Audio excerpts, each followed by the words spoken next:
जिल्हा परिषद आणि पंचायत समितीच्या सत्ता स्थापनेसंदर्भात मंत्री शिवेंद्रराजे भोसले यांना मिठी मारण्याच्या प्रस्तावावर पत्रकारांनी छेडले असता शंभूराज देसाई म्हणाले, भारतीय जनता पार्टीचे नेते जे बोलतात ते करत नाहीत. मिठी मारण्याचे त्यांनी स्पष्टीकरण दिले, मात्र ते फारसे गांभीर्याचे नव्हते. त्यांनी मिठी कुठे मारली हा प्रश्न उपस्थित करत शिवसेनेच्या सत्कार मेळाव्यामध्ये आम्ही 15 जिल्हा परिषद सदस्यांच्या भावना ऐकून घेतल्या असून त्याचा सविस्तर अहवाल येत्या सोमवारी मुंबईत पक्षाचे अध्यक्ष उपमुख्यमंत्री एकनाथ शिंदे यांच्याकडे देणार आहोत. वरिष्ठ ज्युनियर काही देतील त्यावर आम्ही पुढील रणनीती तयार करणार असल्याचे देखील त्यांनी सांगितले. म्हणजे मी हात पुढे करतोय तर तुम्ही घेणार म्हटलं, आमची मिठी मारायची तयारी म्हटलं, आता तुम्ही चालते का नाही. पण काल परवा दिवशी गाळा भेटीसाठी तुम्ही काय बोललाच नाही. ते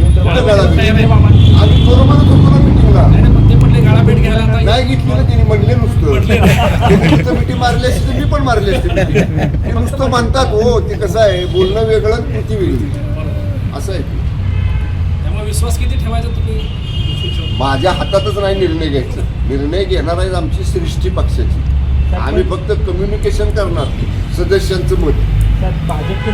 आपल्या तालुक्यातील जिल्ह्यातील बातम्या सर्वप्रथम पाहण्यासाठी आजच सातारा न्यूजला YouTube चॅनलवर सबस्क्राईब करा, लाईक करा, शेअर करा आणि बेल आयकॉन प्रेस करायला विसरू नका.